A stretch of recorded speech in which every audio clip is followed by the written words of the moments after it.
Danse, Anin, Boju, good afternoon. I'm Dennis Ward. Welcome to this APTN National News Special, where we are marking the 5th National Day for Truth and Reconciliation. Over the next half hour, we'll take you to Ottawa, where residential school survivors and others are gathering. That's also where our Susan Aglukark is, and we'll be checking in with him momentarily to get a sense of what's happening on the ground there. We'll also be checking in with our Sav Jonesa, who is reporting from the massive march that takes place here in Winnipeg each year. All of this to get you set for the live special Remembering the Children Commemoration coming up right here in less than a half hour from now. Let's start off by checking in with Susan live in Ottawa. Hey, Susan. Tanse, Dennis, we are here located on the unceded territory of the Algonquin Nation, known as Parliament Hill in Ottawa, Ontario today. Residential school survivors, along with hundreds of visitors from across the country, have gathered here to take part in the Remembering the Children, the National Day for Truth and Reconciliation event, now in its 5th year, a 90-minute event with a star-studded cast of performances and important messages from survivors. Elders and residential school survivors Laurie McDonald and Brian Norman will join me on this pre-show in a few minutes to tell their stories of resiliency and strength, and why it's important to keep educating Canadians about our shared history of Canada's residential school. So, like I said, Dennis, Canadians new and old are gathering here on the Hill to listen and learn from residential school survivors, and I'm also hearing that Prime Minister Mark Carney will also be here to take part in the festivities. Back to you, Dennis. Good stuff. Thanks, Susan. We'll talk to you again here a little bit later in the show. Joining me here in studio is residential school survivor Lorraine Seymour. Lorraine started attending the Catholic-run St. Mary's School in Kenora at the age of 6. Lorraine, thanks so much for being here with us. Thank you for having me, Dennis. What does the National Day for Truth and Reconciliation mean for you? It's a personal. For me, it's been a lifetime of trying to reconcile my own story and knowing that some of it is horrific, but really hanging on to the positive things that I came home to, like my culture. There was like a lot of bad things at the same time, but the culture, they taught me my culture, and that's what has sustained me and my children, my many children since I attended school. And then now it's their story. It's their story to tell what Indian residential school has impacted on them, and they thrive.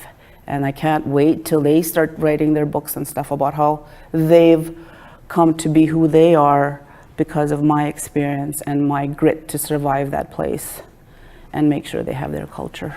Yeah.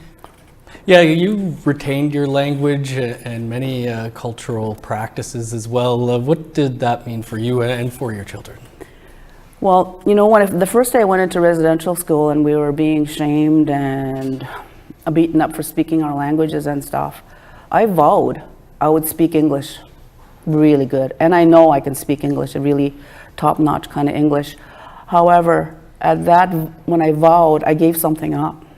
And, you know, but we thought Anishinaabe one wasn't going to take us anywhere, and that was the dialogue of our parents at those days. Not so much my mom, she would not give up the language, but my uncles and them, they were saying, oh, we can't speak Anishinaabe to them anymore, it's not going to help them. They need to assimilate, or they didn't use the word assimilate, but talk about being, living in this society, this white society. So I did all that. And then as I started going back to school and my children were getting older and were starting to realize that the impacts of residential school was really hurting them and their kids, I started going back to my language, and I'm still working on my Anishinaabe win. It's not something that there's a block there, and I just really, really want to break that block down. I don't know what that is. I think it's that vow I made as a child. I have to go back there and say, I take it back. I don't want to speak English no more. Yeah. You know what I mean? But yeah, that's what I think reconciliation means to me, and it's not just a metaphor. Like, you got to work inside yourself. You got to work with your hands to recover, to decolonize your own thoughts. and realize it's all about relationships. What are my relationships like with my kids? What are my relationships like with my brothers, my big brothers, and their kids? It's not all great, because we all have our own issues, but it takes two to tango. I reach out, and they have to meet me halfway too, you know. And we're all elders now. I have 7 older siblings. They all have 2 to 7 children each, and a bunch of grandkids. So there's so many relationships we have to maintain and be kind about. And that's my thing. I just really want to try and build those relationships. I guess, you know, Lorraine, speaking of broader relationships, what do you hope the National Day for Truth and Reconciliation means for non-Indigenous Canadians? Well, you know, when we were driving here, I seen a lot of dark people wearing orange t-shirts. I didn't see a lot of fair-skinned people wearing t-shirts, so there needs to be, but that was on the south side. Maybe there was a lot of here at the march. I didn't see that myself, but I was really happy to see an Asian woman wearing a t-shirt, to see an East Indian person wearing a t-shirt. So those relationships have to be large now, because they're the newcomers. The old guys that used to hate us, they're still there. They still hate us. Their children still hate us, but we're not going to give them that platform. We're going to give this really new relationships with the new people that are coming into this country to build a good Canada. That's what I think. That's what I'd like. You heard Creason mention it there. Prime Minister Mark Carney is going to be speaking at the event today. I believe this will be the first sitting Prime Minister to speak at the Remembering the Children event. Of course, 5 years ago on the first one, Prime Minister Trudeau went surfing there. But what does it mean, or do you think it is important to have the Prime Minister speaking at this event? I think it's really, it recognizes the truth of this country. And that's the thing. It's the truth of this country. It was horrific. However, we survived it, and now we're teaching our children how to thrive from it. You know, we're very, very strong. We battled everything. We fought from the bottom. So, you know, if we could do that, then the kids can do anything. That's what I really believe. Like, we have doctors and lawyers and politicians in my immediate family now. So, you know, and that's because of my older brother saying, you know, education is the key all the time. So that's the message I always say. Education is the key to get out of poverty and get out of your mental shackles. Your son is here in studio with us, taking a photo of you there right now too. How important is the youth aspect of all of this? Oh, it's critical. I think that's one thing my family taught me, is how to love kids. We just love babies. We have so many babies in our family, and it's important. Like, the younger generation, I'd say that, you know, the 19 to 30-year-old guys and girls and two-spirited people, they're the ones that are going to carry this forward. They're the ones, but not in anger, like in a good way. Let's do it in a good way. Because if we do it in anger, then we're giving that argument a platform. And I don't want to do that. I want to focus on the good stuff. Let's move forward with our children getting educated and remembering the horror, not forgetting. And I think what we're doing is correct, how we're doing it. And I really appreciate you. Appreciate you, Lorraine. We're going to continue the conversation here, but also want to remind you that the National Indian Residential School Crisis Line is available for survivors and others who might need support. That number is 1-866-925-4419. We're going to throw it back to Creason on Parliament Hill in Ottawa now, and he's standing by with residential school survivor Laurie McDonald. Creason. Thank you, Dennis. Joining us now is elder and residential school survivor Laurie McDonald. Laurie, thank you so much for being here. In your own words, can you tell us why it's important for all Canadians, new and old, to take part in the National Day for Truth and Reconciliation? You have no idea what it means to actually, the leadership as such, to come forward and to go into a crowd like this and say, hey, I recognize that there are things that happened in your life which for so long was denied and for so long that was hidden underneath the carpet. So when I come here today, you know, I see out here and out all over this country just a sea of orange. A sea of orange. And you know, when I think back, when I was a little person, and even when I was an adult, working adult, none of this was possible, because you think whatever happened to you in those schools, be it sexual abuse, physical abuse, neglect, you think you're the only one. And we talk about the children being murdered or children going missing. The reality of it is, in Ermineskin, we may not have seen that, but what we did see in Ermineskin, and is profound right throughout this whole country, is that there are people like me that they age out of the school system, go on to their careers or professions. And for me, I just went from that institution to another institution, and I became a school teacher at a very young age. Because what I saw in those schools, and what I saw the nuns, the priests say is, and do, I used to say to myself, to survive, I could do the same job as you, but I could do it a lot better. And I have.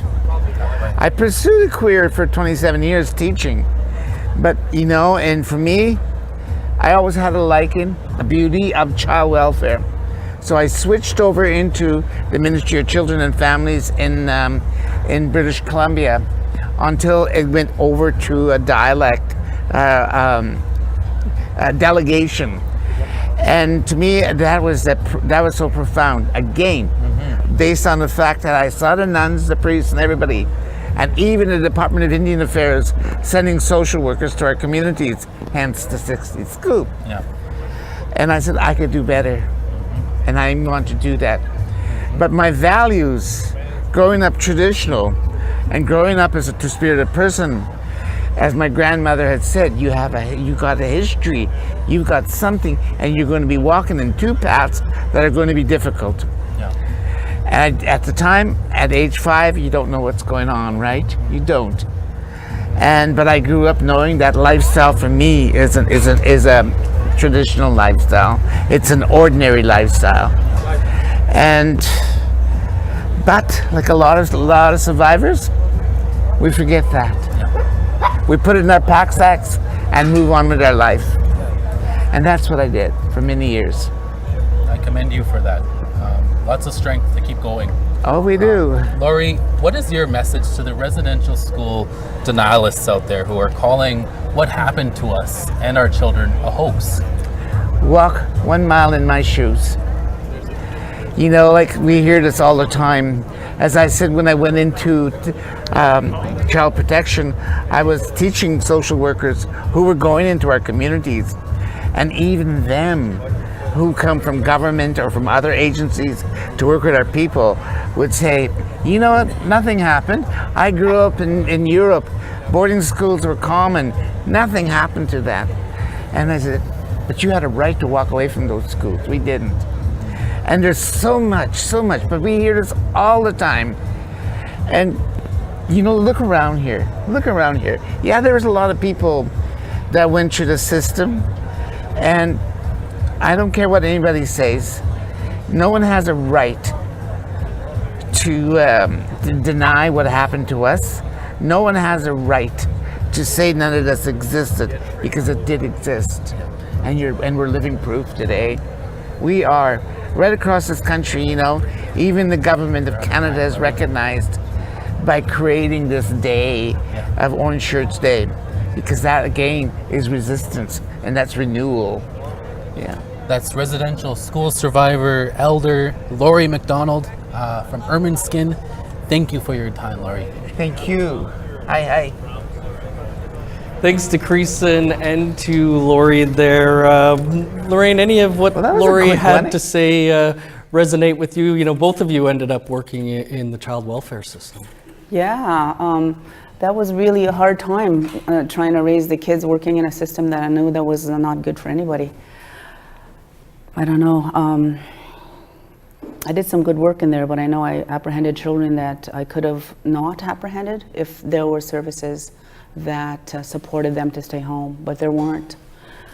So my biggest fear was, because my kids were still little still, I had to go home. I had to leave at 4:30, and I knew those children, what the after-hour services were going to do, I don't know. and you found out the next day, but you know, that's still really, really heavy on me. All that apprehension I did in this city here in Winnipeg. And that's why I decided to leave child welfare, frontline protection, and move into my master's degree in Indigenous knowledge. So now that's what I do, is I try and help those people that disconnected from their family systems to reconnect using their hands, using our culture. And I have a lot of those gifts that my parents have left me, as to how to bead, how to sew, how to do all those crafting things that I do to maintain my mental health. Right. Yeah. Lorraine, we're just going to head out onto the streets of Winnipeg now, where our Sav Jones is. Sav. I'm in Winnipeg at the 5th annual Orange Shirt Day Healing Walk and Powwow. This year's event was organized by the Southern Chiefs Organization. Residential school survivors and their supporters are donning orange shirts in what is one of the largest walks throughout the country for National Day for Truth and Reconciliation. Winnipeg has the largest urban Indigenous population in Canada.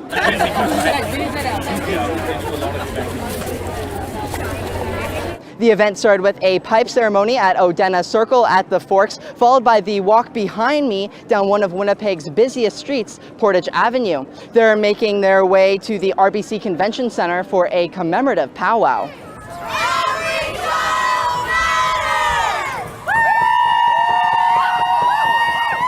With me is Real Monroe. Real, I'm wondering, what does this walk and the National Day for Truth and Reconciliation mean to you? Well, the walk is very important, actually, not just to me, but to, to all Canadians, that recognize, the reason behind the shirt and the reason that we walk. So, these walks are very important, for us as a community to be involved in.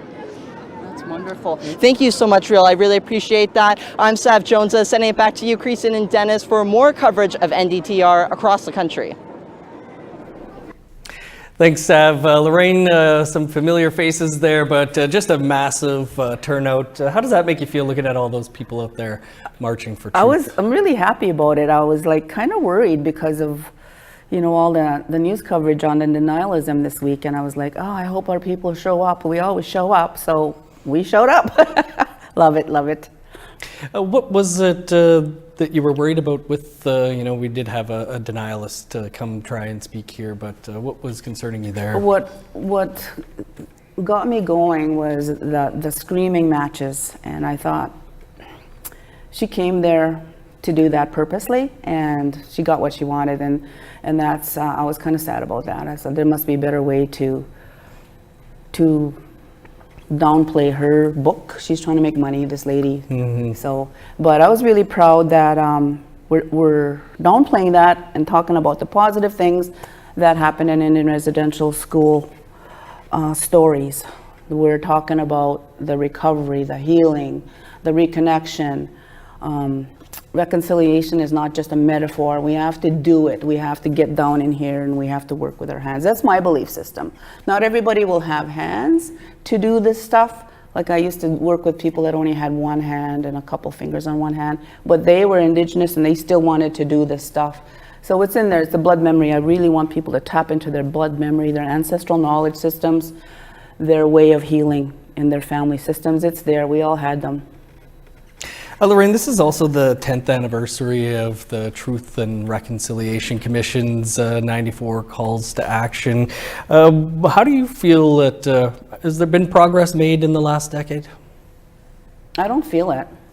I guess the only thing is kind of like the symbolic pieces of our residential school history. There's symbolism in there, which is good, but I think we need more action. There's a lot of people that don't want to smudge, even. A lot of people that don't want to do that old stuff that our ancestors used to do. So maybe having more education on that. What more would you like to see done? Oh, I always like beading as healing. I always like making leather from hides. I always like carving, and my specific, I call them my fellas, or they're called my fellas. I work with men between 19 and 49 when we're talking about sexual wellness and how the colonization impacted our relationships with sex. and residential school just eroded all our healthy methods. So we need to go back to that, and we need to have safe conversations about, that's my field, is sexual wellness research. Yeah. Lorraine, you wanted to talk about how you're beyond the concept of survival. What did you want to say about that? Well, I know I survived res school, but I really believe that I thrived, and I really believe that my children thrive. Like, you know, I think I mentioned it already, we have a lot of high educated people in my immediate family and thriving. But we don't forget what happened. We don't forget that all that altering happened in res school, altering our identities, altering our hair, altering the way we dress, our language, everything. We don't forget that, but at the same time, we know we came back to the way our ancestors want us to be, is enjoy the weather, feel good when you're outside, work on your crafts outside, sit by the water, those simple things. The National Day for Truth and Reconciliation was TRC's call to action number 80, and here we are now with the 5th National Day, becoming a holiday in some provinces, here in Manitoba, one of them. What are your hopes for this day going forward? I would like a lot more people to wear orange t-shirts. I want everybody in the province to wear orange t-shirts. I went to a couple businesses today, and they're all happy I'm wearing one, but I thought to myself, well, you guys should be wearing one. You know, it's not just a holiday. We should be remembering those kids that never came home, especially, you know, and making space for the children to thrive.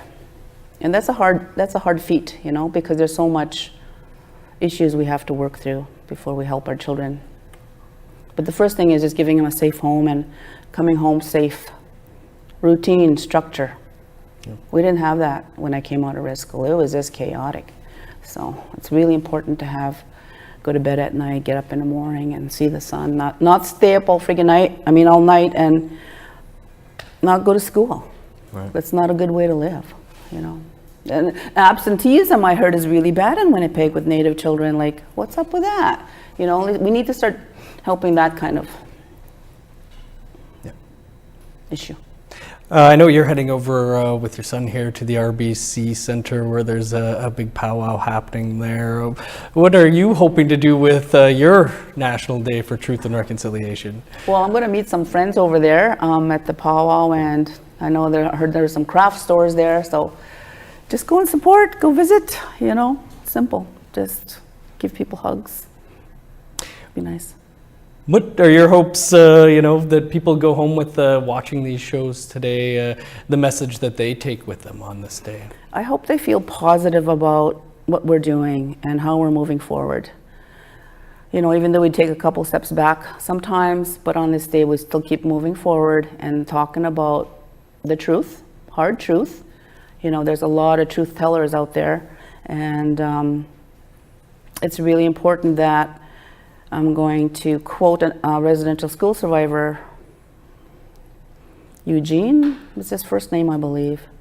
I don't want you to feel sorry for me. I don't want you to feel sorry for us. We've survived that. Now we want the kids to move on and thrive and actually be wealthy, you know, not always struggling to go to the food bank and things like that. That's the story that's pretty regular, but we should not be that hungry when this is our land, you know. So land back. Right. Lorraine, we're going to continue the conversation here in a minute. We're just going to throw it back over to Ottawa, where Creason is standing by with another residential school survivor, I believe, Brian Normand. Creason. Thank you, Dennis. Joining me back in unceded Algonquin territory is Brian Normand. Brian, thanks so much for being here. My first question for you is, can you briefly explain where you attended residential school and what that experience was like for you? First of all, thank you for having me here. It's an honor to share my story. I'm from Winnipeg, Manitoba. I've attended St. Charles Day Residential School. My experience was my life there. It was dark times there. Yeah. Very life-changing, eh? It was. Yeah. We had a former professor in Winnipeg who was protesting and calling the unmarked graves in Kamloops a hoax last week. What is your message to residential school denialists out there? My message is stop. Stop what you're doing. We're speaking the truth about our stories. Maybe you have something to hide. We don't know. We're not questioning you or not, but respect our stories and stop what you're doing. And Brian, as a proud Red River Métis, can you explain how you and your family have carried your identity and culture into the future, and how important your Red River Métis heritage is? Our culture, we had our own traditional way of living, and I'll go back a little ways. We were called road allowance people, and road allowance people, we lived by the Red River, the highway and the gravel road, and that was our community, and we had a good life there. We lived off the land. We did snare rabbits, hunted rabbits, some deer hunting, fish and ice. Catfish was our delicacy, you know. There's a certain way that I call him now my prepare that would fillet. You know, at one time we weren't allowed to call them I used to call them my grandma shushum, kukum and shushum. And one day came home and said, "You can't call us that no more. I've called us Mamere and prepare," a French name. And we spoke our Michifo language at home, and we lived off the land. We had, we were poor. We had no hydro or anything like that. We had Mother Earth, it was our fridge. Red River as our freezer. We store our food in Mother Earth in a trench. And about 10 seconds left, Brian. I'm sorry to interrupt you. We'll have to leave it there, Brian. Yeah. I'm so sorry to interrupt you. We're just out of time. Yeah. But thank you for your time, for being here. And we'll throw it back to you and Dennis in studio. Brian and Creason, we also want you to know again that the National Indian Residential School Crisis Line is available for survivors and others who might need support. And that number is 1-866-925-4419. Lorraine, a couple seconds here, or about a minute, but any final thoughts for you here today? Well, I think it's a really positive day. I think it's really important, and I appreciate everybody like APTN and CBC, CTV always trying to put our voices in front at this time. So yeah, I like that. Right on, Lorraine. Well, we can't thank you enough for being here with us today to share your experiences and have some lunch and a smudge and bring your son along too, who's potentially a future journalist as well. Yeah. And a big thanks to Creason and our guests and team in Ottawa, and to Sav out there on the streets, to Jason Chamakis, who's been providing the Plains Cree translation, and to our crew here in Winnipeg, as we always spend this National Day for Truth and Reconciliation together here. And of course to Lorraine for also joining us. Before we head back to Ottawa though, for the Remembering the Children Live special, just want to remind viewers that there is a whole day of special programming, including the APTN premiere of Spirit to Soar. We'll be back here at 6 p.m. Eastern Time with coverage from around the country on this National Day for Truth and Reconciliation. And then a special episode of Face to Face as we kick off season 12 with residential school survivor Jennifer Wood as our guest. And then the world premiere tonight of The Good Canadian, a powerful documentary you'll want to see. I'm Dennis Ward. Marcy McGuitch, thanks for being with us. We'll see you back here in a couple of hours. We're going to take you now to Ottawa for the live Remembering the Children event.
sir.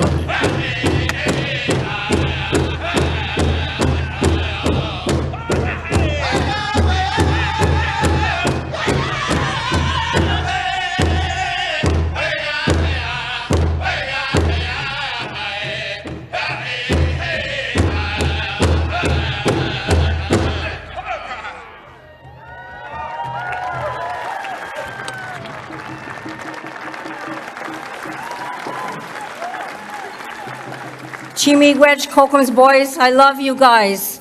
Miigwech. Kwe kakina. Bonjour tout le monde.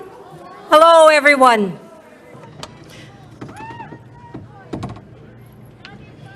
I love you too. I love all of you. Carney Mitch Kishigun Kinu Nidishnakas Kitaganzi Bidonjaban. My English name is Claudette Commanda, and I am from the community of Kitagan-Zibi. And we use the word Algonquin, but we are Anishinaabe. Miigwech niwichki wedug, miigwech kibija yego ma nongum, bijaji koma Anishinaabe ki o mama wenenewag.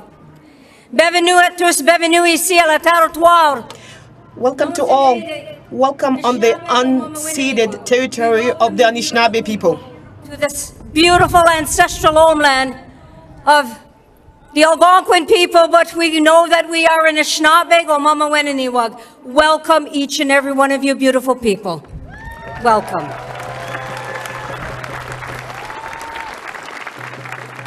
Just feel the breath of the Creator as the wind is surrounding us.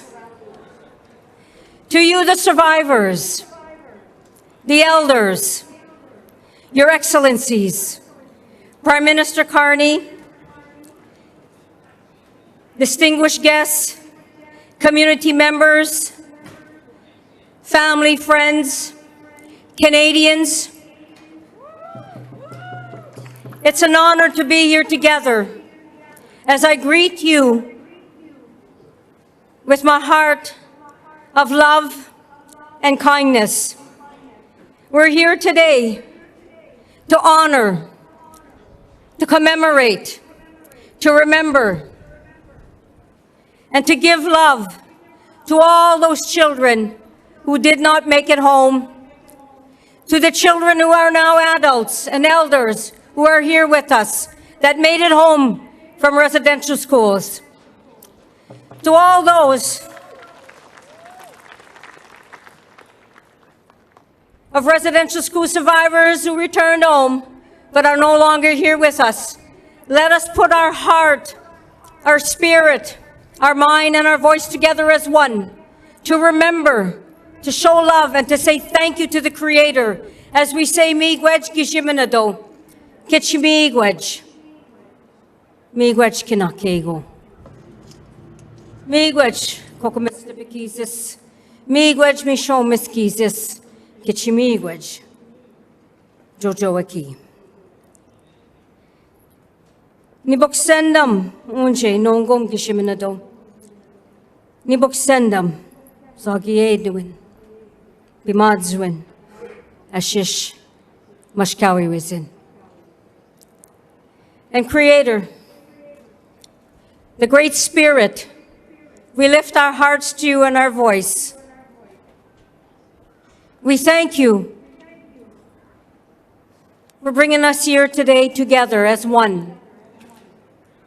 As we honor our ancestors and the first ancestors of this land, we honor the ancestors of all Indigenous peoples from coast to coast to coast on this beautiful land of Turtle Island. Creator, we thank you for blessing us with our grandmother, the moon, and our grandfather, the sun, and our mother, the earth. Creator, my prayer for all who are here and the blessings, keep everyone safe, bless the survivors, and let them know those that are in the spirit world and those who are here. We hold them in our heart with love, Zagieduin. We hold them in our heart with kindness. We hold them in our heart with respect. And Creator, we thank you for hearing this prayer. Thank you, Creator. Chimigwej Gishiminado. I also want to acknowledge the Algonquin leadership who is here, our Grand Chief and our chiefs who are here as well, for they too walk with the survivors. They too are survivors. Ladies and gentlemen, Kizagian, I love you all. Take good care. Miigwej. Love you.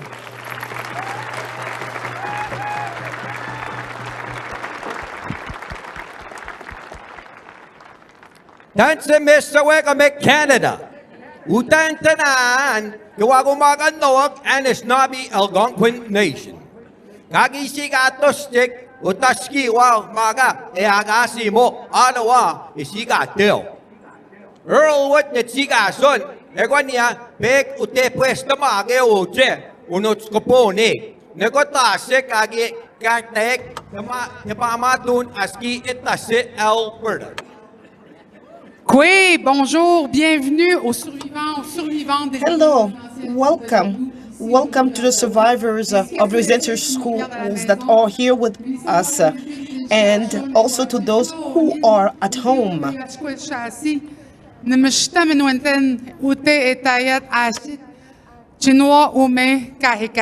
Et je suis allée à l'école de jour.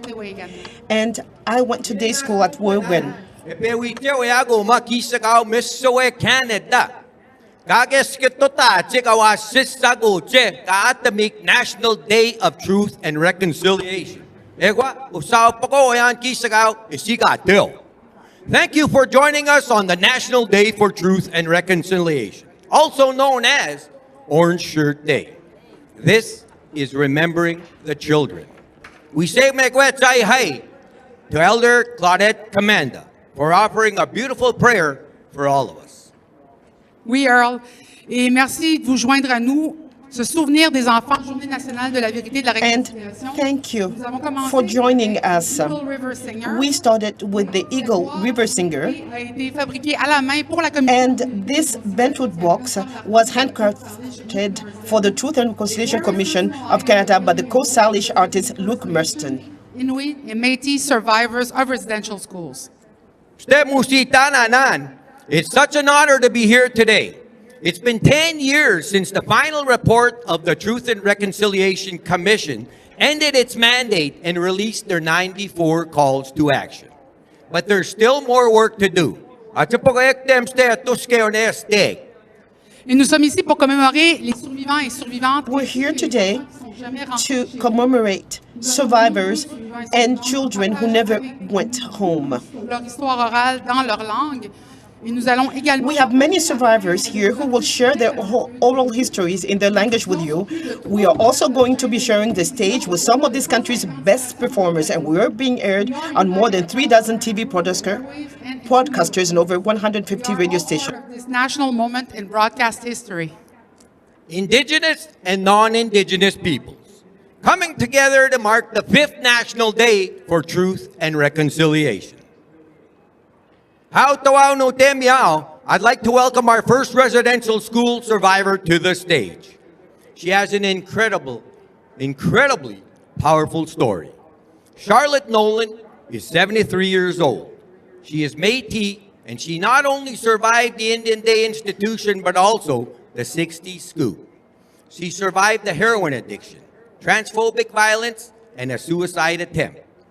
She was only 17 years old when she first tried to transition. But it wasn't until she was 65 years old when she completed her transition. What bravery. She is a grandmother, a knowledge keeper, a sweat lodge keeper, a sun dancer, a pipe carrier. Please welcome the irrepressible, beautiful soul, Charlotte Molen. Est-ce que tu veux prendre ou... Tanse, bonjour. Anista, depois capscal que escolha. É quoi? Me que sou Mr. Temen Pimtat. É quoi? Charlotte. Que hune dodam Red River Settlement dochen. Tastawini yao in the new one is not be able to pim swag. Greetings, my relatives. I'm honored to stand here today and to speak with you and to share some of our story from our family who were affected by the residential schools, the Indian Day schools, the 60 scoop, and violence at the hands of society. Les créateurs, merci pour la journée. Thank you, Creator, for this day. Thank you for our grandchildren, for youth, for our elders. Thank you for all you grant us, Creator. And I ask you to be with all our relatives here today and tomorrow. Kinanas content for the gift of life and the blessings of creation. Mosum pisum, kokum pisum. Kikinawaski. Kinanas content, kokum now, mosum now, for the wisdom and guidance you share with us each day. Kinanas content, kikinawaski, maskiki equa mitsu. Equa mitiknabe, equa kokumosum nasne.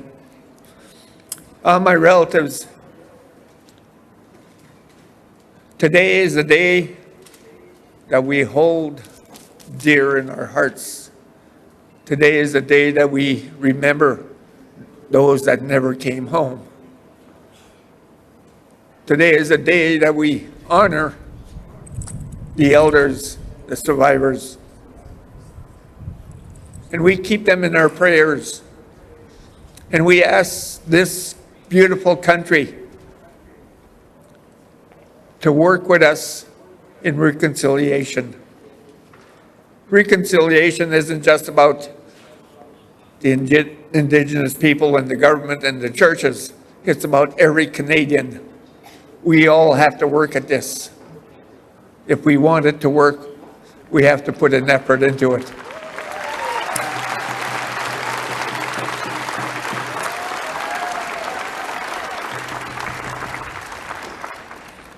I invite each and every one of you, if you ever come to Manitoba, come to our Sundance. We just completed our third year of Sundance with Two-Spirit people, and we made history when we opened up that Sundance. That the ceremonies are meant for everyone. Holding these little moccasins.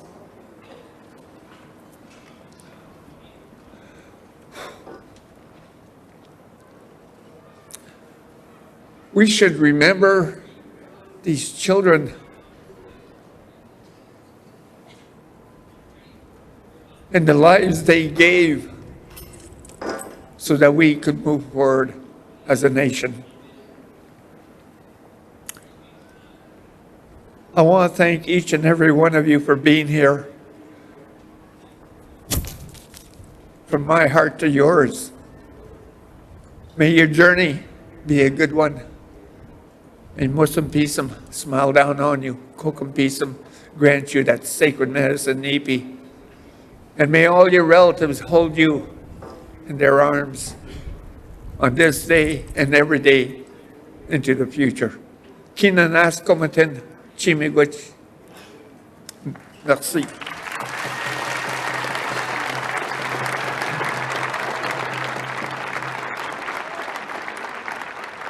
Merci beaucoup, Charlotte Nolin, d'avoir partagé votre Thank you very much, Charlotte Nolin, for having shared your courageous story with us. Le système des écoles résidentielles au Canada. The residential schools in Canada was a network directed by the church and the government to assimilate Indigenous children into Canadian society and no longer speak Indigenous languages. The most effective way of accomplishing this is to withdraw them from the influence of the family, the community, and their culture. There were over 150,000 First Nation, Métis, and Inuit children who were taken and placed in these institutions where thousands of children suffered from neglect, malnutrition, and abuse. In addition to residential schools, the Canadian government and churches also relied on the day school system to assimilate Indigenous children. These institutions were built in or near Indigenous communities, which permitted children to live with their parents or guardians and remain in community. Day schools, like residential schools, were places where survivors also experienced various harms and abuses. Both systems and many other colonial systems were created with the aim of erasing indigenous identities, languages, cultures, and communities. Madame Ripa Evik Carlton était l'une parmi 10 enfants forcés à entrer à l'école. Madam Ripa Carlton was one of the children forced to go to the school at Toyakuk and Pangnotin in Nunavut. She was born in the Cumberland Strait in Nunavut and was moved to Pangnotin when she only had 5 years. When she was only 5 years old. She said life was never the same after this forced displacement of her Inuit community. It's something that we still see in some regions of the world, the forced displacement of peoples. Our dear sister Ripa has served her people through various roles in health and family services. She has worked as a housing manager in Panaricting, a community social worker in child protection, and as a family support worker in Ottawa. Ripa also worked at a national organization of Inuit women coordinating activities around substance abuse. All this helped her build skills to co-found the Mamirsavik Healing Center, the first Inuit-specific trauma and addiction treatment center in southern Canada. Please welcome to the stage Ripa Evik Carlton.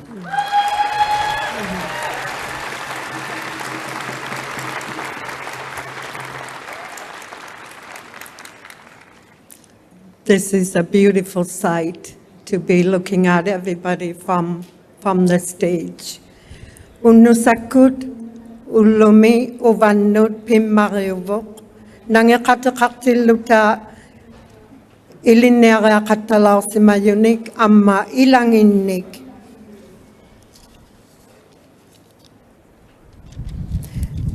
Ikaumatitiluta tana ullo naleusimayok. A national day for truth and reconciliation. It is an honor to speak in front of you today with survivors and their families as we reflect on this day, a national day for truth and reconciliation. My name is Ripa Evik Carlton. I was born in Illungayut, Cumberland Sound, Nunavut. My family was relocated to Pangnotang, Nunavut when I was 5 years old. I attended the Atagayuk Federal Day School for 10 years.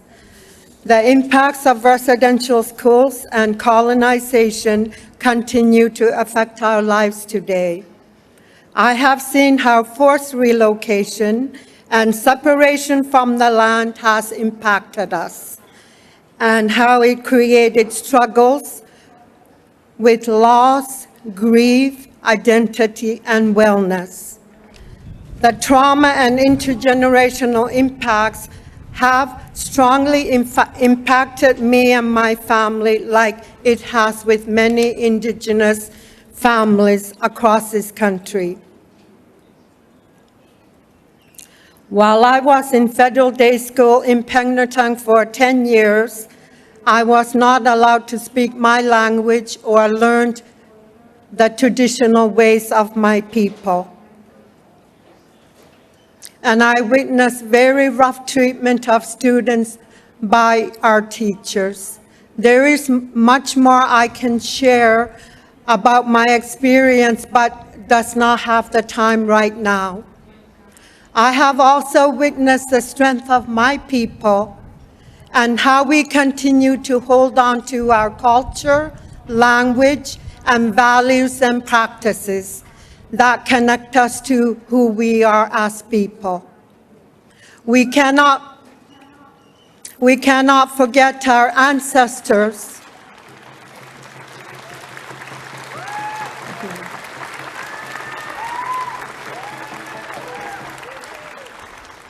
We cannot forget our ancestors, elders, who have passed on their knowledge, traditions, and teachings to us.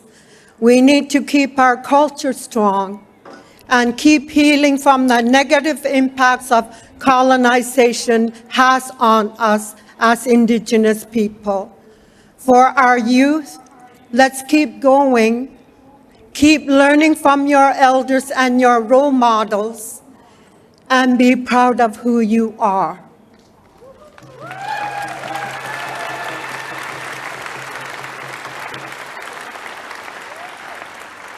Never give up. Keep asking questions. Keep pursuing your education. The sky is the limit for you. I believe we all share responsibility in the work of remembering, honoring, and healing and rebuilding. I ask that each one of us continue to listen to survivors, to learn the true history of this country, and to stand together with Indigenous people to create a future built on truth, respect, and reconciliation.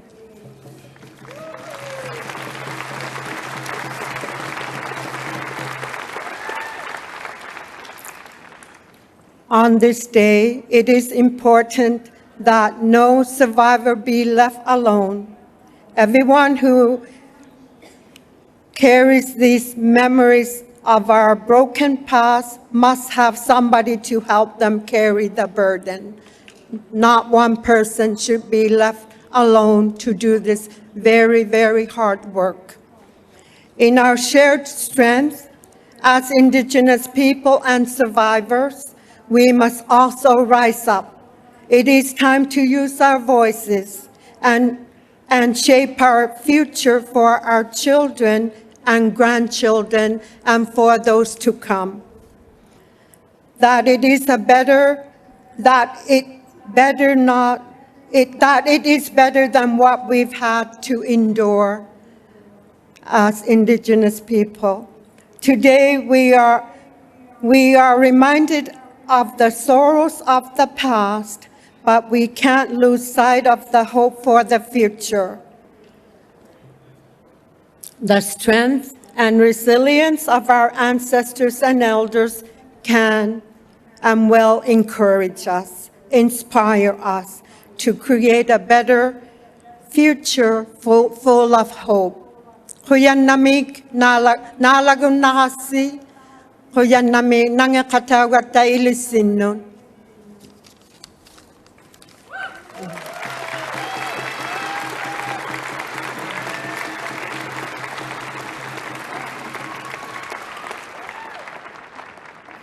She comes from Kanjiksualujuak in Quebec.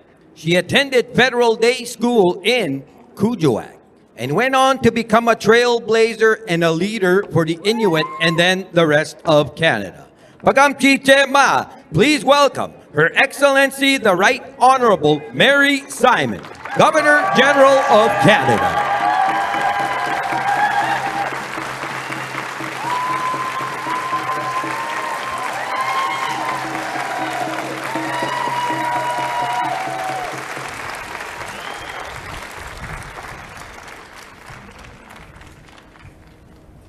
Good afternoon. Dungasugitsi ilunasi. Bonjour. What a beautiful sight out here in front of me. A mix of Indigenous people and Canadians being here in remembrance of what happened to our past, but also looking to the future. Survivants des écoles résidentielles. Survivors of the residential school, Chef Coton. Prime Minister, and distinguished guests. First, we are gathered today on the unceded territory of the Algonquin Anishinaabe people who had cared for this land for thousands of years. Over the past 50 years of my career, I have always dedicated myself to reconciliation. J'ai toujours jeté des ponts. I always built bridges Des divisions. where others saw divisions. Reconciliation has never just been professional. It has shaped my thoughts. It has stirred my courage and at times my anger. It has fueled my dreams. Tamanna pitcha hadigi jumigi harnet pinasunitu inamu ilinga simangitu uvanut isumagayakanik tukak disahatta simayok namanak samut ammalu anan siak kauhaw sa hatta simayangit atuya harnikan ni ikhaw matitaw hatta simayunga ilangan ilo huvya gunnay patsunga kisyani sivunirigia halang ni atatinik birok sa sunga isumahatta simayunga.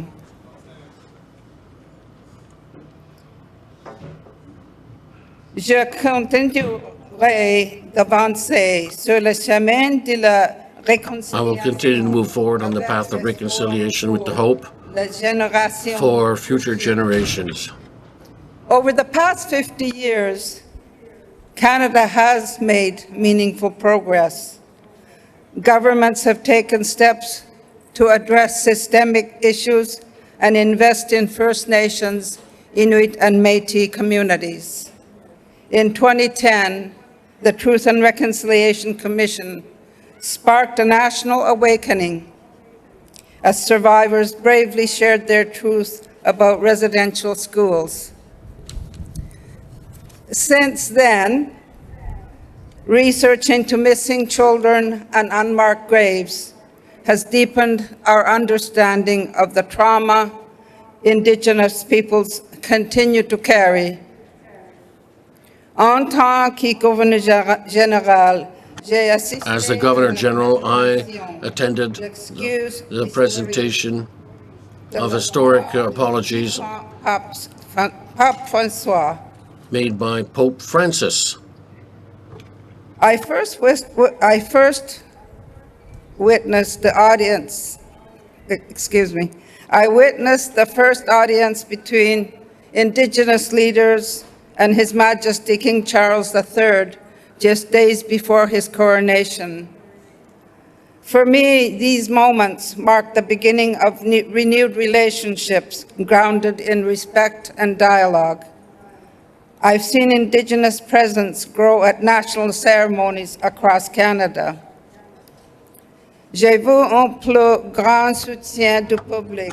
I saw greater support from the public towards reconciliation. Our classrooms are beginning to embrace inclusive history, and more Indigenous children are learning their cultural practices and ancestral languages with pride. Ce sont des progrès importants. This is important progress. But much more work remains.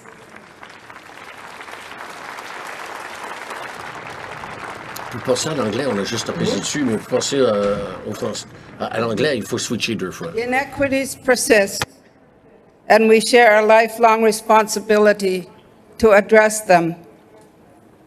I have seen Indigenous people striving to heal while still struggling to meet basic needs. Too often, they lack access to adequate trauma-informed mental health support that honors their traditional healing practices. So today, I call on every Canadian to renew their commitment to reconciliation. Aujourd'hui, j'invite toutes les Today, personnes au Canada I invite all in Canada to renew their commitment la réconciliation. to reconciliation. We have the tools. We have the knowledge. Each of us has a circle of influence. Our schools, workplaces, families, and communities. We can all make a difference.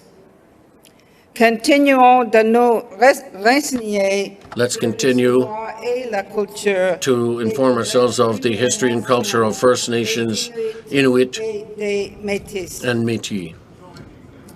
We cannot change the past, but we must remember it so that its atrocities are never repeated.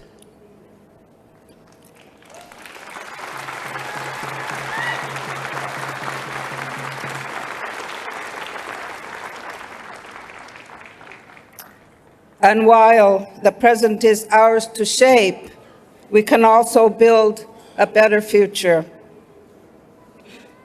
I see a present and a future where young Indigenous people are embracing Canada without compromising their identity, where they can fully be themselves, pursue the professions they aspire to, and give back to their communities, whether as teachers, doctors, nurses, plumbers, whatever you want to be, even as Governor General. Rob.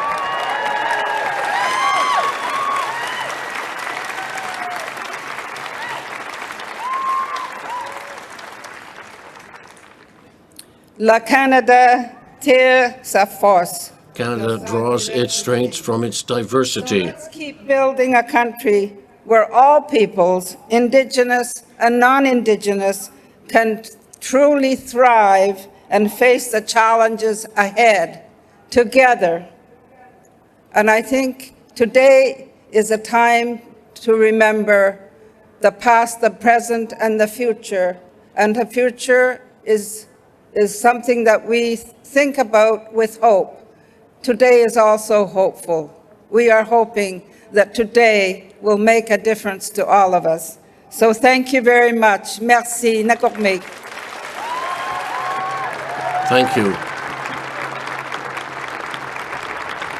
Which everybody knows. Thank you, Your Excellency, for those moving words. Tagakpik squel na. Egwa, tawa kami ano ago ke.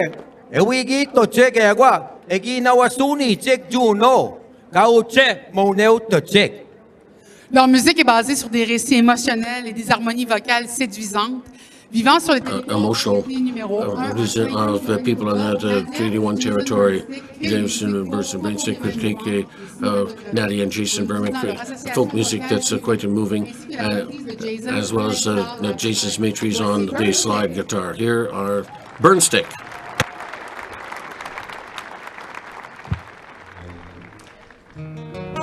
Merci tellement d'être ici. Aujourd'hui, on chante pour tous les enfants qui ne sont jamais rentrés chez eux. Thank you all for being here. Today we're singing for those who had never made We remember it. and honor the children that never made it home. This is for the 250.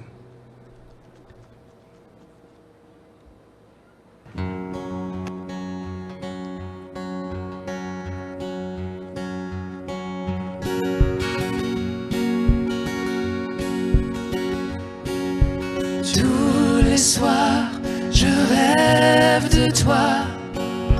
Quand serai-je chez moi? Les années s'enfuient, mais le mal ne s'effacera. Et l'amour, je n'oublierai pas. Like a thief in the night, they come and take our love. Maybe I'm born with a curse, or maybe I'm less than a sideways glance, so I must be made of sin. Oh, I must be made of sin. And as a child I dreamt through each night, your arms too far to embrace. May the light from your eyes never fade away. I am aching, I need you now. Like a thief in the night, they come and take our love. Maybe we're born with a curse, or maybe we're less than a sideways glance, so we must be made of sin. Oh, we must be made of sin.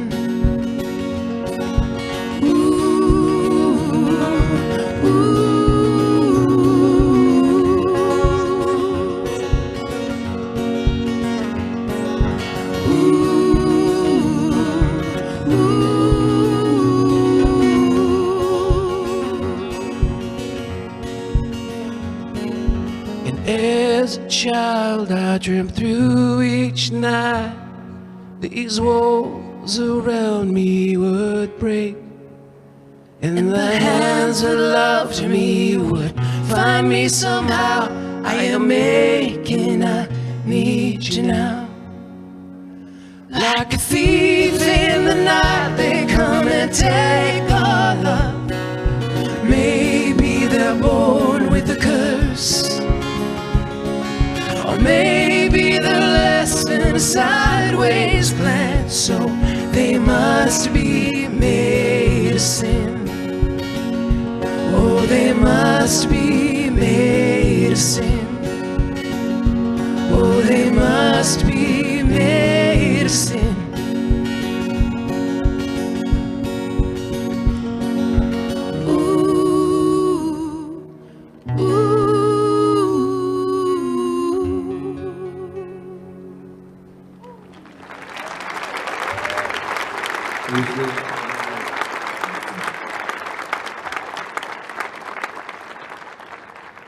Please welcome to the stage the Executive Director of the National Center for Truth and Reconciliation, Stephanie Scott. Stephanie is from Roseau River Anishinaabe First Nation. She will share about the memorial cloth.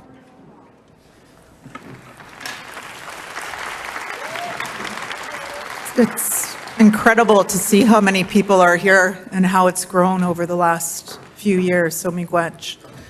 Uju, Miskwa Nakwarakwe, Indigenous Wabashishi Dodem. Good afternoon. My name is Stephanie Scott, and I have the honor and the privilege to serve as the Executive Director of the National Center for Truth and Reconciliation. My family is from the Roseau River Anishinaabe First Nation in Treaty 1 territory, and I'm of the Martin clan. I am the daughter of a survivor, and I'm a 60 Scoop survivor.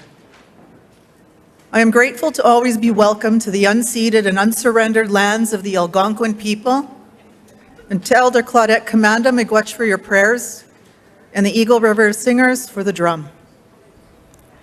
And to all leadership and to all the health supports from across the land, thank you for being here and for always taking care of us. I also want to acknowledge Her Excellency Mary Simon, who has supported us over the years, and welcome Prime Minister Mark Carney. We look forward to further continuing and developing the relationship with you. And miigwech to all the survivors and intergenerational survivors who are with us today. We are here for you. We are also here because of you. Without your strength and courage, your power and persistence, the truth of the residential school system would have never been known. Governments and churches tried to silence you. They tried to deny the terrible truths of abuse and neglect. Then came the Truth and Reconciliation Commission of Canada and Canada's apology to survivors. And these things happened because survivors took a stand and took the federal government and the churches to court.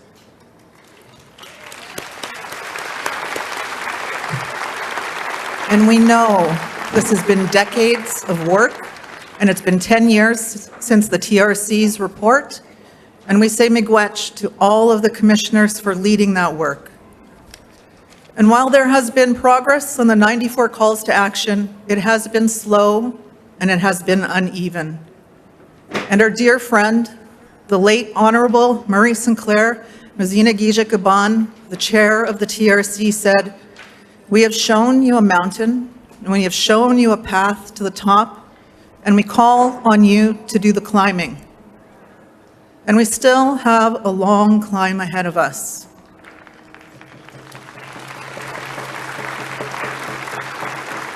And even as we're climbing, there are still people out there who want to drag us back down, who want to distort and deny the history of residential schools, and we all know this must stop now.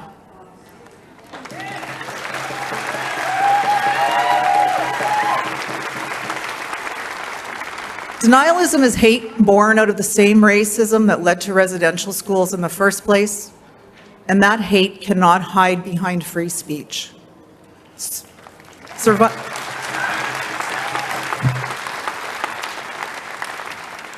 Survivors have repeatedly shown us how we must respond, how we must continue to uphold the truth. The National Student Memorial Register was created in ceremony and launched in 2019 under the guidance of survivors and elders in response to calls to action 72 and 73. Today we are sharing the verification of an additional 1,143 children who did not return home. The memorial cloth is a sacred blessed item by elders and carries the names of the many children listed in the National Student Memorial Register. At 60 meters in length, it is a vital, powerful part of our ceremonies to honor these precious lives. Every one of them was loved, and every child mattered. Let us all remember and honor these children as a sacred memorial cloth is lifted. It is our hope that families reclaim their children's names and begin their healing process. Miigwech, merci, thank you.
Forget that language our parents taught us. 'Cause when they're done, you won't recognize yourself. They cut our hair, they scarred our skin, they tried to break the child within. Yeah, they cut our hair, they scarred our skin. Our hearts, they ache with pain so hard to bear, as we long for our parents' loving care. No love was shown, no kindness there, only unearned shame and great tears of fear. Way ha, way hey ya, way hey ya, hey yo. Way ha, way hey ya, way hey ya, hey yo. Hardwood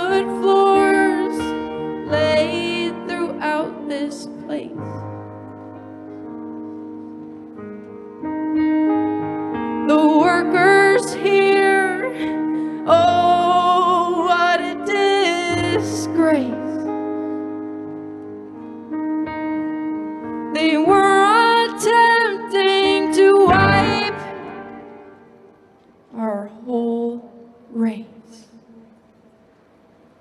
Yeah, they cut our hair, they scarred our skin, they tried to break the child within. Yeah, they cut our hair, they scarred our skin. Way ha, way hey ya, way hey ya, hey yo. Way ha, way hey ya, way hey ya, hey yo. Way ha, way hey ya, way hey ya, hey yo. Way ha, way hey ya, way hey ya, hey yo. Our hearts they ached with pain so hard to bear, as we long for parents' loving care. No love was shown, no kindness there, only unearned shame and great tears of fear. Way ha, way hey ya, way hey ya, hey yo. Way ha, way hey ya, way hey ya, hey yo. Way ha, way hey ya, way hey ya, hey yo. Way ha, way hey ya, way hey ya, hey yo. Our hearts they ached with pain so hard to bear, as we longed for parents' loving care. No love was shown, no kindness there, only unearned shame and great tears of fear. Only unearned shame and great tears of fear.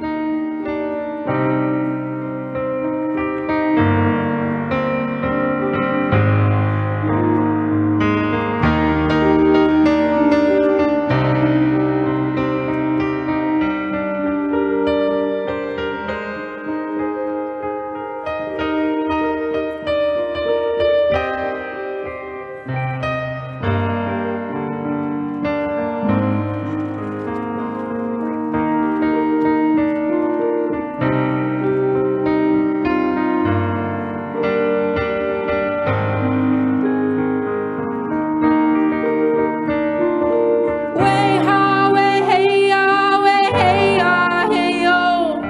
Way ha, way hey ya, way hey ya, hey yo. Way ha, way hey ya, way hey ya, hey yo. Way ha, way hey ya, way hey ya, hey yo. Way ha, way hey ya, way hey ya, hey yo. Way ha, way hey ya, way hey ya, hey yo. Way ha, way hey ya, way hey ya, hey yo. Way ha, way hey ya, way hey ya, hey yo. An open grave reveals a hidden past. Buried truth revealed at last.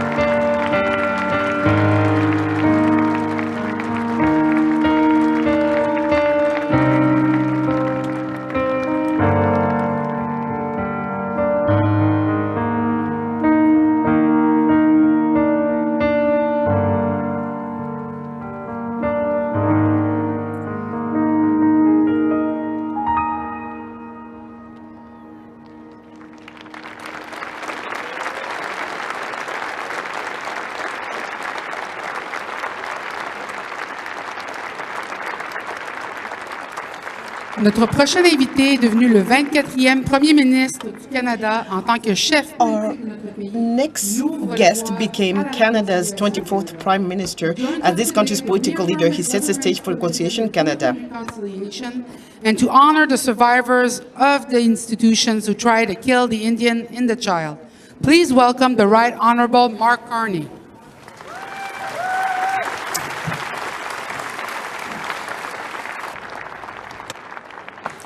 Miigwech, Charlotte, Ripa, the survivors here, the survivors across the land, Miigwech, thank you. We're gathered here today on the traditional unceded territory of the Algonquin Anishinaabe Nation. Your Excellency, the Governor General, colleagues, esteemed guests. On this day, both solemn and hopeful, allow me to begin by painting a picture that illustrates our journey. At the beginning of my mandate as Prime Minister, I had an Indigenous painting installed outside the Cabinet room behind us in the West Block of Parliament.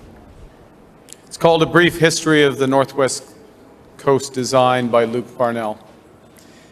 And it depicts a painful part of our shared history through 11 wooden panels with images inspired by the design on the bent wood boxes and feast bowls of the Nishka and the Haida. The first few of those panels burst with vibrant colors. And then, with contact, those colors fade until the middle ones become smothered in white paint, a culture literally whitewashed. The final panels begin to resemble the original glory, with image, though marked by what has been endured, that are renewed and resurgent. This painting captures the pain of suppression and assimilation, and the possibility of reconciliation and renewal. That possibility rests on truth. Truth is the foundation of justice. And the truth is, for more than a century, this country ran residential schools. Over 150,000 First Nations, Inuit and Métis children were taken from their families and their communities, torn from their languages, their cultures, and their identities. Les pensionnats représentent l'architecture d'une politique. These residential schools represent the architecture of a cancel culture. It's not a distant chapter, but a lasting residential truth. Schools are a truth that survivors have carried with them when others would not. A truth recounted more than 6,500 times before the Truth and Reconciliation Commission, so we could no longer say that we did not know. On this National Day for Truth and Reconciliation, we honor survivors and the children who never returned home. We reflect on the devastating legacy of the residential school system. And we, as a government and as a people, we match remembrance with responsibility.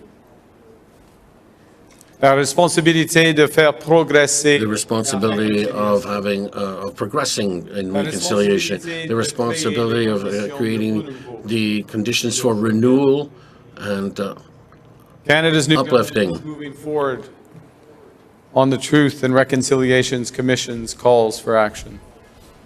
We're advancing the calls for justice from the National Inquiry into Missing and Murdered Indigenous Women and Girls.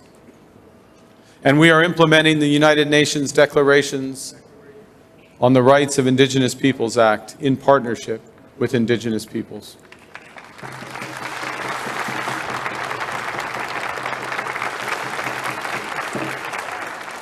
I know we have a long way to go, but we are building together in health, in education, in economic opportunity, in housing, upholding Indigenous rights and empowering Indigenous communities with security and prosperity. Le nouveau gouvernement du Canada sera Canada's new government will also be a partner en respectant by respecting self-determination, recognizing the fact that partnerships start with a shared understanding and by making equity and Indigenous participation a priority in the building up of our country.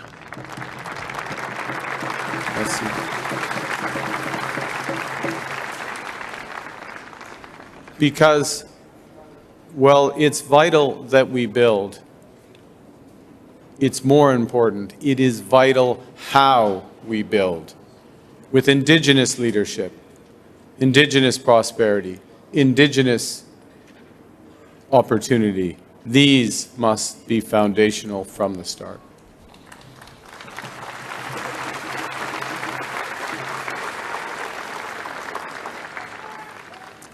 We pledge to build a future where survivors are honored with remembrance, with justice, and with a stronger, fairer Canada.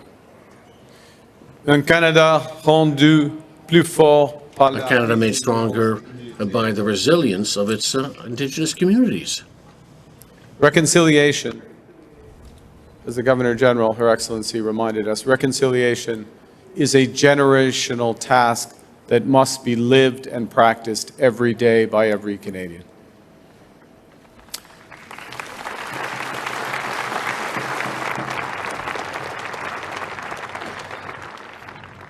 And it's that point. That's why I began with the painting.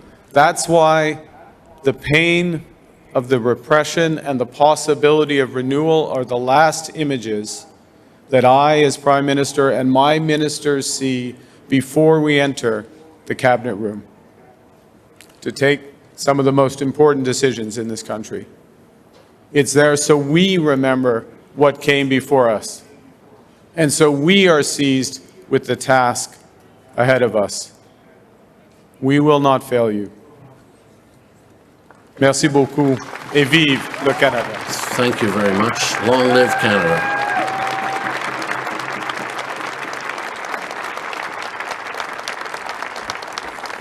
Merci beaucoup, Monsieur le Premier ministre Carney. Thank you, Prime Minister Carney. Inuit est un Anishinaabe, la Première Nation Abitibi-Winnie au Québec. Par couramment le français. Our next guest speaks three languages, French, English, and his traditional Anishinaabe language. He was raised on the banks of the Arikana River and spoke his mother tongue until the age of 6 years. We were sent off to a residential school and stuck there for 10 years. Community and the Grand Chief of the Algonquin Council of Western Quebec. His name, Uwiwun Ujinagazi, represents him as a storyteller for his nation. Please welcome Ujinagazi Kistabish.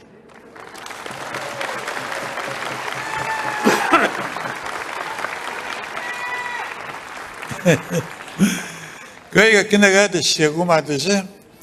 Ngitsumenen dane bindahan mo ano madasa shit. Itsumi ko na mai ko nagadiga biye gut war. Adiga biye saya gashit. Das bun getta jike ikno mariga me. Itio me tugushi mo. Igash ke to gize me tugushi mo na piska saga. Madasa. I spent 10 years in a residential school, during which time I learned French, my second language. When I went there, I didn't know who Richard Kistabish was. I only found out 1 year later that that was my name, the name that I had to bear for the rest of my life. I accepted it. But with considerable difficulty, because I couldn't come to terms with who I was. It was a question of identity. I undertook the measures to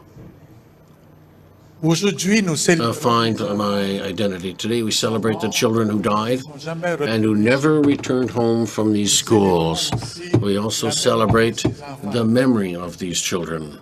And I would like that today we also remember that there are still survivors alive, but who never went home.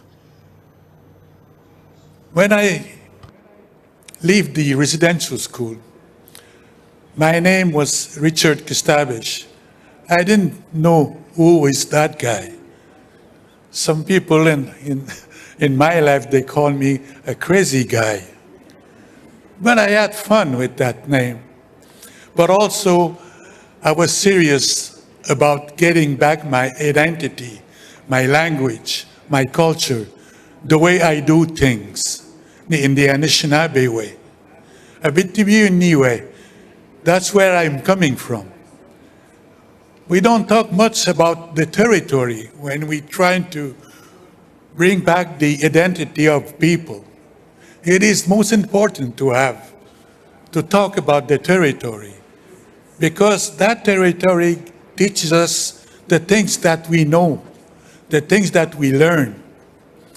Like the river here, Ottawa River, is born right in the heart of the Anishinaabe territory.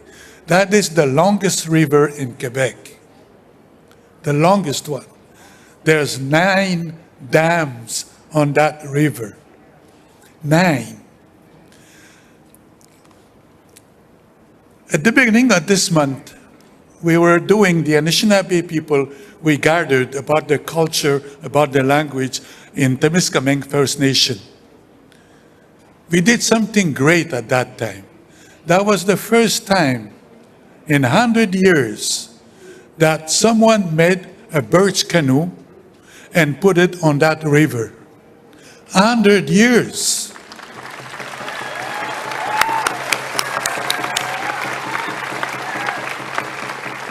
These kind of events make me so proud, a reason to live, a reason to exercise my rights.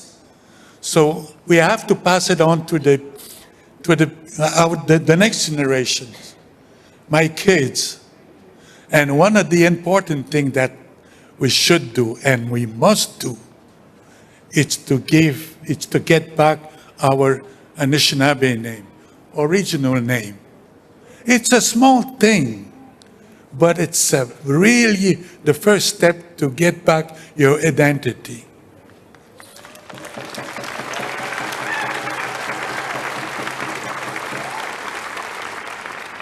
My name is Ijenaguzi. Ijenaguzi. Most people that I tell them my name, they have a hard time to pronounce it the right way. It is like when I started to learn the French words. People were laughing at me. Now I'm laughing at them when they try to say my name.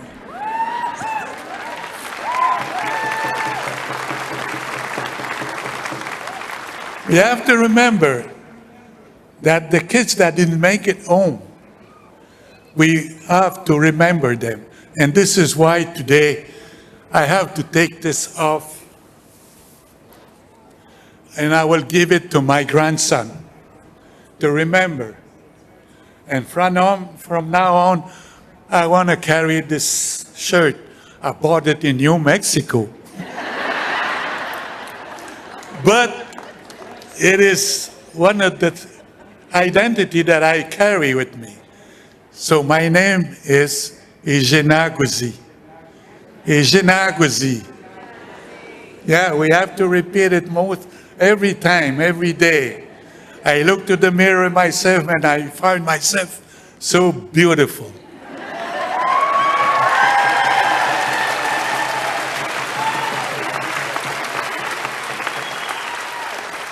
I ask to the people that they are in authority in this country, that they are still survivors, that they lost their name when they get to residential school, but they are still alive, like me. And I want to go home. I want to go home. People call me Inuit at my place, but Inuit travels. I travel all over the world, but still my name is Inuit. So please, make it do it. Make it happen. Miigwech.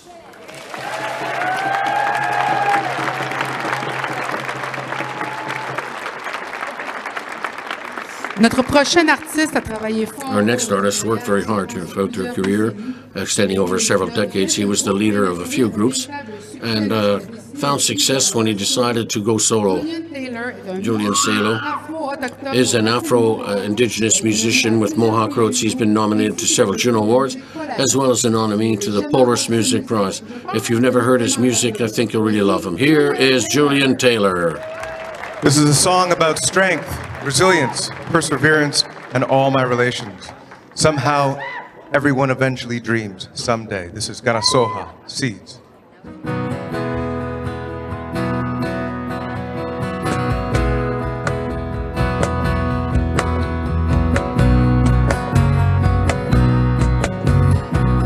Now here you are, you're in full flower. You're flexible in all your power. You got all the sunlight and the air that you need. They tried to bury us, but they didn't know we were seeds. Now there you stand hour after hour, strong as an oak, tall as a tower. The storm keeps raging, but you never pay no heed. They tried to bury us, but they didn't know we were seeds. Somehow, everything eventually dreams. Someday, somehow, everyone eventually dreams. Someday. Now see you shining strong and clear. No one can stop a good idea. Nobody like you. There's nobody like you. I was a flower, I was an oak. I was provoked, and when I awoke, I started grazing for all the things that I need. They tried to bury us, but they didn't know we were seeds. They tried to bury us, but they didn't know we were seeds. Somehow, everything eventually dreams. Someday, somehow, everyone eventually dreams. Someday, they knocked you down, erased your name. You stood your ground and wouldn't change. You swept your place now, standing alongside the trees. They tried to bury us, but they didn't know we were seeds. You are a star and you are hope. Smoke signals from the air evoke that from the darkest depths that our hearts can be freed. They tried to bury us, but they didn't know we were seeds. Sing it! They tried to bury us, but they didn't know we were seeds. Somehow, everything eventually dreams. Someday, somehow, everyone eventually dreams. Someday, somehow, everything eventually dreams. Someday, Somehow, everyone eventually dreams someday.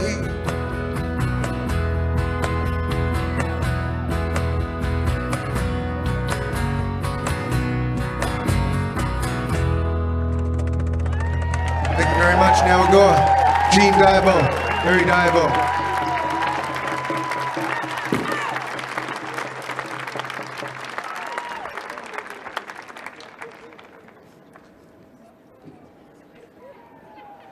Kwa Julian Taylor, pero pagamchicha mo atan. Umaga kitutsage, maski iwon. Ginanaskom to now, ginatawis ko now, egwa. Kitupin ko na, no? Egwa, mistahe, kiwichi ko now. The music of our artist is medicine. It raises us up while healing our hearts. Music helps to share the truth of our stories, and it has the power to build bridges. Don't you agree, Melissa? Oh, I do. It is our artists who will tell our stories of our survivors and of our leaders and our history. Lucien Wabananik est avec nous pour partager son histoire. Il a servi en tant que chef du Conseil de la Nation. Lucien Wabanauk is here to share his story. He has served as chief of the Lac-Simon Anishinaabe Nation Council and as Grand Chief of the Anishinaabe Nation Tribal Council. Lucien attended the Saint-Marc de Fuguery Residential Institute at 12 years old. Like thousands of other children, Lucien suffered difficult experiences and lasting intergenerational impact. Today, he advocates for community healing while advancing issues on land rights, poverty, and internalized colonialism for the Algonquin people. Let's welcome to the stage Lucien Wabanauk.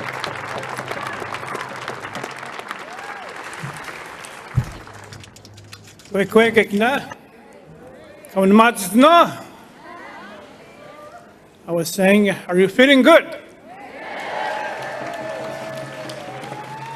We better be feeling good today. You know, it's a beautiful day. We have a beautiful audience today. I remember when I went back in my first day at the boarding school in Saint-Marc de Fuguery. I didn't have no shoes at that time. I wore one of those moccasins in front of us here. I didn't speak a word of French. Not a word in English, not a word. And you know what? When I cross the river over there tomorrow, I'll be speaking French. And this side of the river, I'll be speaking in English to you today. But you know, after hearing those special invitees, the people who spoke just before me, you know, they give respect. Respect to those children who never came home. I was almost one of them, like many of the elders are today. They are here, but many of them didn't make it here today. So I give them my respect. I give all of you our respect, and I welcome you on this unceded territory, on Anishinaabe unceded territory. Thank you, Mr. Prime Minister. All of you distinguished guests, thank you for being here to listen to our words and not to forget. We are First Nation. We are the true owners of this land.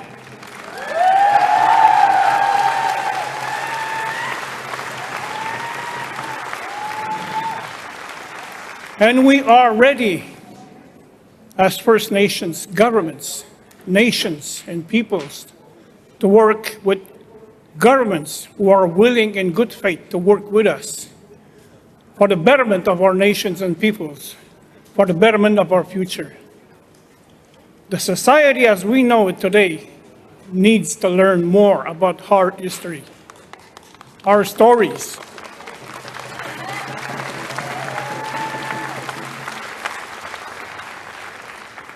The trauma that we've lived, that I've lived, is intergenerational. It's going to be a long time to heal. And we will need Canadians to support us to go through our journey. Because this journey, we're in it together. We are together in this journey. I want to thank all the people who are here, who made it here. Je vais terminer en français. Si on regarde dans I would conclude in French. If we were to look towards the east, on the shores of the river, there are difficult issues with the current government that does not recognize systemic racism, that doesn't recognize the indigenous people of Quebec and Labrador, doesn't recognize our territories in our nation, because in Quebec, our territories are unceded as well. Elles appartiennent à nos peuples. It belongs to our people. It belongs to our nations. Ceci doit toujours être un rappel à tous les gouvernements. This is something we have to remind all governments throughout the country. And I will call on all the governments to uphold the UN declarations.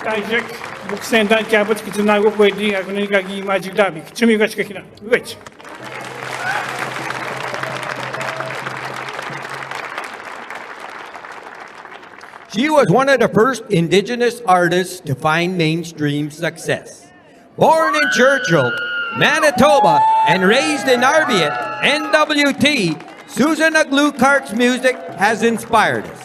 It has made us feel seen. Her legacy will carry on through her music and lyrics. Please welcome Pagamchiche-ma, Susan Aglukark.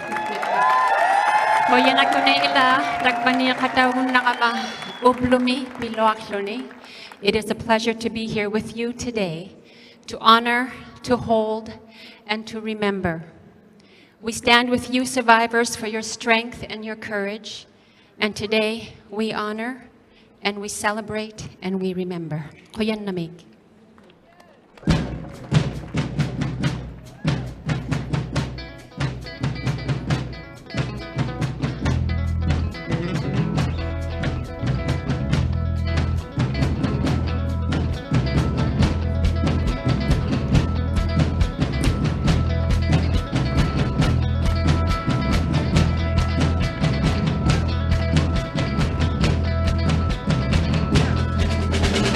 Inland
Merci beaucoup pour cette magnifique prestation, Susan Aglukark.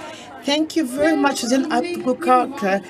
What a moving day. September 30th, the National Day for Truth and Reconciliation, is always a powerful day with moments that move me so much. Orange shirt and all of the incredible survivors out there. You are why we are here, why we need to remind Parliament Hill that we will continue to take up space and show the generations to come how strong and proud we are as Indigenous people.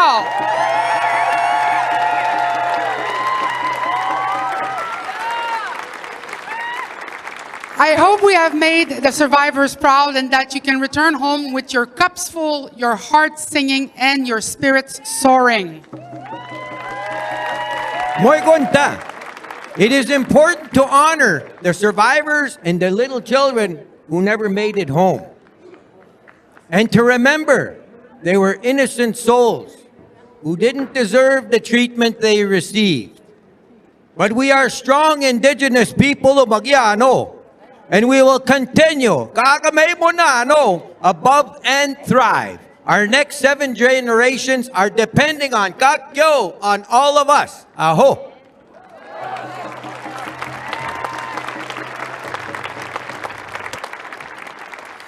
As we all head towards home with our families and friends, we will hear from the Eagle River Singers as we retire the Eagle staffs.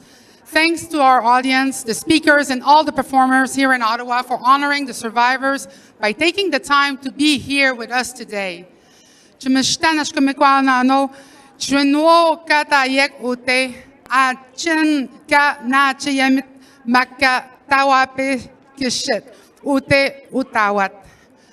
Chimenwat, Chimenwawat, Chinwat, Muk Ute, Espish, Tayek, Kahikat. Thank you to our audience, the speakers, and all the performers here in Ottawa for honoring the survivors by taking the time to be here with us today. And to our viewers at home and around Turtle Island and across the waters, remember, on this day, and every day, without truth, we cannot have reconciliation. Sagito, Mamo Kamato, Kai Pumek, Sagitna, Minagakyo, Canada. Jusqu'à maintenant, tout le monde, merci d'être venu. Thank you. Thank you for being here.